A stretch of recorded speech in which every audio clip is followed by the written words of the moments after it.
Salam sejahtera bagi kita semua. Selamat bertemu kembali di channel kita Bro Semesta bersama saya Pastor Charles Sebastian. Apa kabar saudara-saudari? Semoga tetap semangat dan dalam suasana sukacita, sebagaimana layaknya seorang Kristen yang mempunyai pengharapan. Hari ini kita akan merenungkan satu kutipan dari Injil dari Lukas bab 12 ayat 22 sampai dengan ayat 23. Dalam kutipan itu, Tuhan mengajak kita untuk tidak khawatir. Untuk tidak khawatir akan apa yang kita makan, akan apa yang kita pakai. Lihatlah burung gagak di udara yang tidak menabur dan tidak menuai. Mereka disediakan makanan oleh Tuhan. Dan kita jauh lebih penting dari burung-burung gagak itu. Lihatlah juga bunga bakung di ladang yang tidak memintal dan tidak menenun, tetapi mereka didandani oleh Tuhan dengan keindahan yang luar biasa. Sedangkan bunga yang kembang pada hari ini, besok akan layu, didandani Tuhan begitu indah. Apalagi kita, makhluk ciptaannya, manusia yang terpenting ini. Kita boleh katakan bahwa setiap manusia dalam hidupnya pasti pernah mempunyai kekhawatiran atau kecemasan. Mulai dari kecemasan kecil. Misalnya, bagaimana hasil ujian saya nanti? Atau bagaimana nanti hasil pertandingan antara dua klub yang salah satunya saya favoritkan? Atau bagaimana kalau saya nanti berjalan pada waktu malam dan jalan itu gelap, tidak ada penerangan? Sampai kepada hal-hal yang lebih serius. Misalnya, bagaimana nanti karena ibu ini sedang akan melahirkan, apakah semuanya akan berjalan dengan baik? Atau tentang masa depan kita, bagaimana nanti masa depan saya dengan persiapan atau bekal yang ada pada saya pada saat ini? Sampai akhirnya pada suatu kecemasan yang terpenting dalam kehidupan kita, yakni bagaimana nanti pada saat ajalku tiba dan sesudah mati, apakah saya akan boleh ikut dalam kebahagiaan abadi bersama Allah atau tidak? Kekhawatiran atau kecemasan itu bila berskala lebih besar lagi akan menjadi ketakutan. Dan ketakutan itu kalau berkepanjangan membuat hidup kita tidak tenang. Dan kalau ketakutan itu juga tetap berkepanjangan dan hidup tidak tenang, itu juga bisa berakibat kepada kesehatan jasmani. Ada satu contoh menarik. Seorang ibu menyadari bahwa tubuhnya sudah mencapai obesitas yang sangat tidak ideal, merasa gelisah. Dan untuk itu dia pergi kepada orang pintar, mau berobat bagaimana supaya berat badannya yang sudah berlebihan ini bisa dapat diturunkan. Lalu orang pintar itu merenung, meditasi sebentar, kemudian mengatakan satu ultimatum kepada ibu itu. Maaf, berita buruk harus saya sampaikan. Ibu akan meninggal dalam waktu 6 bulan lagi. Tinggal 6 bulan lagi umur ibu. Ibu itu sangat terkejut dan menjadi sangat takut. Waduh, umur saya tinggal 6 bulan lagi. Bagaimana ini nanti? Lalu dia kembali ke rumah dan mulai gelisah. Kemudian tidur tidak tenang lagi, makan pun tidak selera. Dalam 1 bulan saja beratnya sudah turun 10 kilo. Dalam bulan kedua begitu juga karena kecemasan atau kekhawatiran itu membuat dia tidak selera makan dan tidur tidak cukup sehingga beratnya turun 10 kilo lagi. Dan pada bulan ketiga dia tetap cemas. Semakin dekat, waduh, tinggal 3 bulan lagi hidup saya. Kecemasan atau kekhawatiran itu mengakibatkan berat badannya juga turun 10 kilo. Sehingga semuanya sudah turun menjadi 30 kilo. Dan pada saat itu sebenarnya berat badannya sudah ideal. Dan pada waktu itulah orang pintar itu datang kepada ibu itu. Saya mau menyampaikan satu kabar gembira, katanya. Apa itu? Ibu sudah sembuh. Dan kekhawatiran akan umur yang tinggal 3 bulan lagi itu tidak ada. Sekarang berat badan ibu sudah normal kembali dan sudah selesai usaha penyembuhan untuk ibu.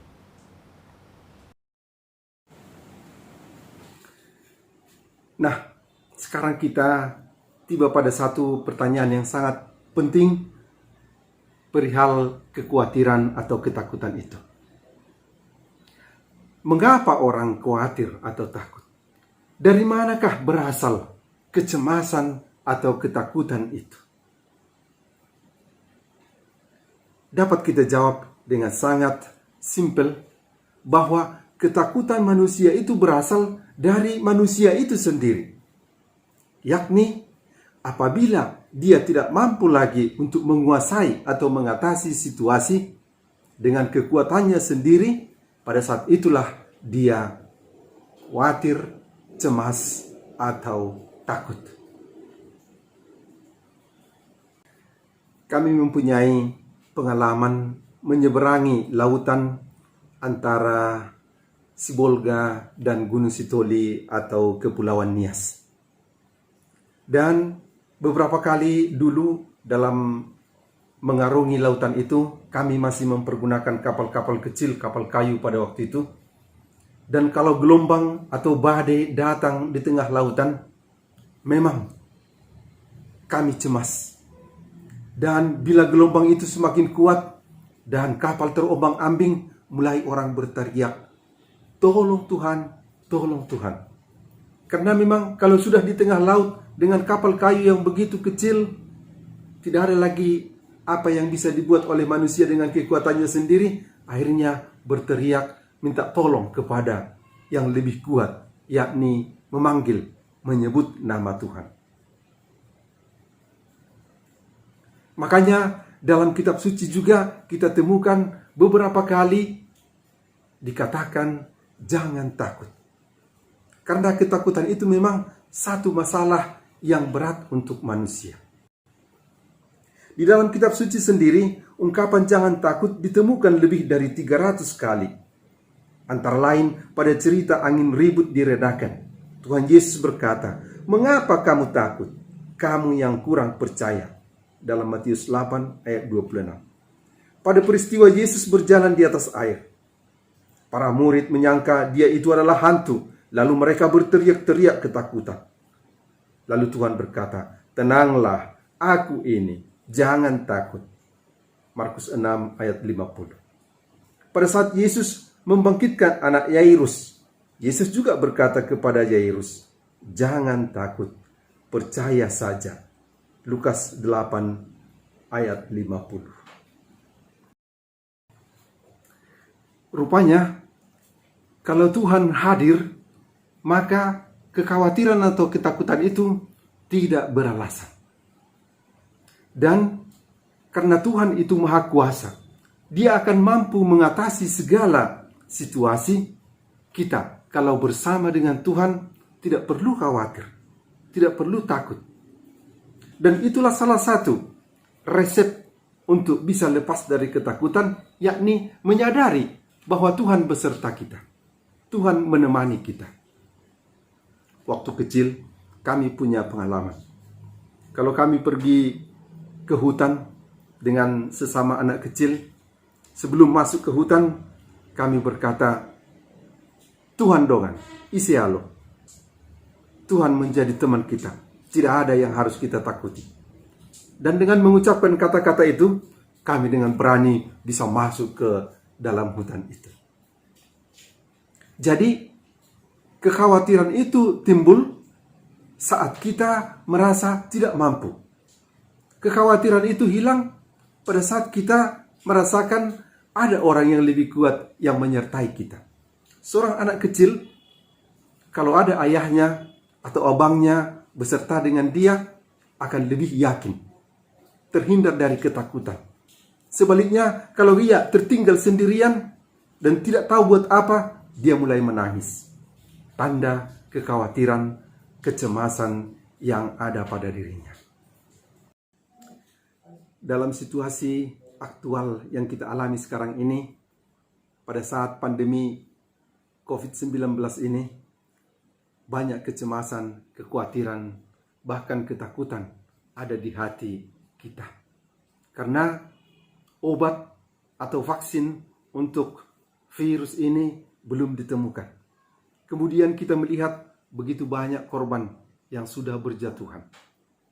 Memang kalau kita mengandalkan kekuatan kita sendiri untuk mengatasi ini, kita tidak mampu. Ada alasan untuk cemas dan takut. Tetapi orang yang beriman tentu akan terbantu dengan mengandalkan Tuhan. Selain usaha-usaha yang mungkin dilakukan, kita menyatukan harapan, kekuatan, dan bantuan dari Tuhan.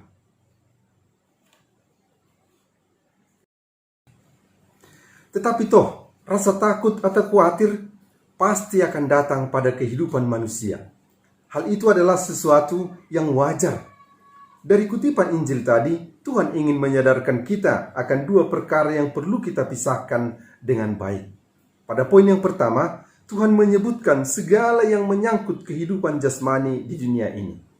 Jangan khawatir akan hidupmu. Apa yang hendak kamu makan? Akan tubuhmu, apa yang hendak kamu pakai?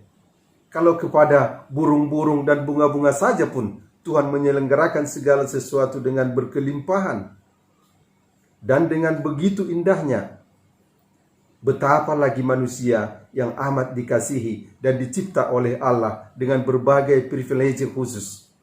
Manusia lebih penting daripada binatang dan tanaman yang diberinya karunia berkecukupan itu. Lagi pula, apa gunanya manusia mencemaskan semuanya itu? Apakah dengan kekhawatiran itu dia dapat menambah sehasta pada jalan hidupnya? Apakah dengan kecemasan itu atau kekhawatirannya masalah dapat diselesaikan? Sebaliknya, kekhawatiran dan ketakutan yang berlebihan dapat mendatangkan masalah yang baru. Maka orang yang mencemaskan banyak hal adalah orang yang kurang beriman. Para martir dengan gagah perkasa, tanpa takut menghadap kematian badani karena imannya yang amat teguh pada Tuhan.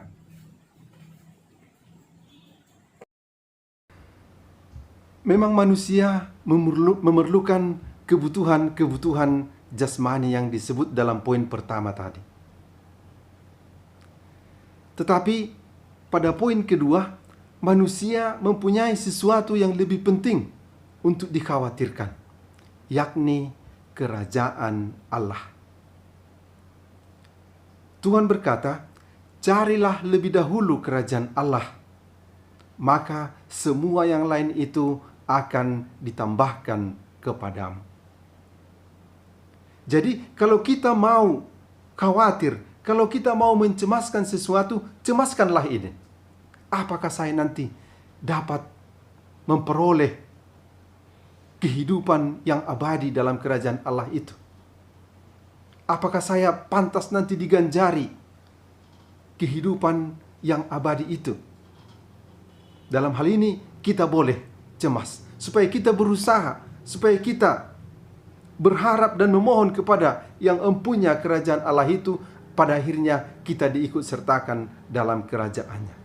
Ini satu-satunya kecemasan, kekhawatiran yang boleh kita simpan untuk memacu kita untuk berusaha untuk tiba atau sampai kepadanya. Karena itu juga Tuhan berkata, "Janganlah kamu takut kepada mereka yang dapat membunuh tubuh, tetapi tidak berkuasa membunuh jiwa. Takutlah terutama kepada Dia yang berkuasa membinasakan baik jiwa maupun tubuh di dalam neraka." Matius 10 ayat 28. Marilah berdoa. Allah yang maha baik, banyak perkara dunia yang membuat kami cemas dan takut. Kami sering kurang menghayati kehadiran-Mu di dalam kehidupan kami. Sadarkanlah kami selalu untuk lebih mengutamakan pencapaian kerajaan-Mu, dan bahwa Engkaulah Allah kami yang selalu menyertai kami di dalam kehidupan kami, kini dan sepanjang masa. Amin. Semoga Allah yang Maha Kuasa memberkati saudara sekalian, Bapa, Putra, dan Roh Kudus. Amin. Sampai jumpa di video berikutnya. Salam sejahtera bagi kita semua.